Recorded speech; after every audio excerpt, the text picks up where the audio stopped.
The Spider-Man Across the Spider-Verse Easter eggs come thick and fast, as the movie is positively packed full of Marvel references and hidden details. It would take more than one watch to catch absolutely everything hidden in the film's bumper runtime, but we've got the 12 biggest Easter eggs right here, so you can catch up on everything you missed. The film begins with a badge proclaiming, "Approved by the Comics Code Authority." That refers to a regulatory code adhered to by some publishers, who submitted comics to the CCA for approval. Acceptable Comics then had this badge displayed on their covers. The whole thing was spurred by a moral panic and was essentially censorship. Marvel stopped working with the CCA in 2001, but DC didn't stop until 2011. Spider-Man Into the Spider-Verse. Every new version of Spider-Man was introduced with personal origin narration beginning with, "Let's do this one last time." However, Across the Spider-Verse shifts gears with a deeper dive into Spider-Gwen's past and present with the opener, "Let's Do Things Differently." Voiced by Jack Quaid, the Peter Parker of Earth-65 is featured during Spider-Gwen's flashbacks to her origins. In Spider-Gwen's universe, Peter was secretly the lizard who was killed in battle as Gwen didn't know who the monster really was, mirroring Gwen's comics origins. This created a rift between Gwen and her father Captain Stacy that eventually gets mended by the end of Across the Spider-Verse. Confirming that Kingpin and his Super Collider created a massive hole in the multiverse, Spider-Man 2099 also referred to Doctor Strange and that nerdy kid from Earth 199999, a reference to the MCU and the events seen in Spider-Man No Way Home. Unfortunately, this is the only reference to Tom Holland's web-slinger, though perhaps there's hope for an appearance in Beyond the Spider-Verse.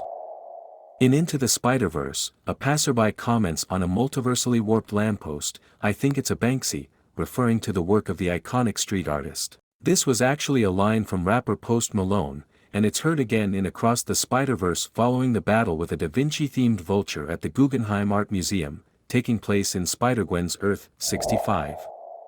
Everyone's favorite cantankerous editor-in-chief makes not one but two appearances in Spider-Verse. In his first appearance, he can be seen ranting away on TV in a No Way Home-esque cameo, calling Miles a menace, while another is as the more traditional newspaper editor in the LEGO universe. That verse also features the Daily Bugle building.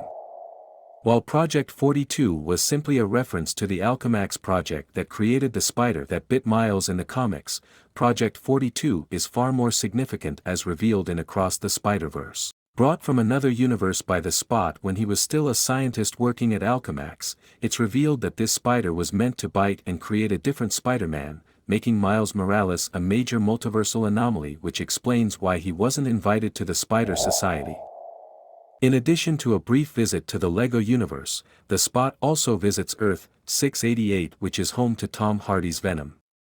While the lethal protector is nowhere to be found, Spot does interact with Mrs. Chen in her convenience store, quite unimpressed seeing as how a symbiote and its host are her regular customers.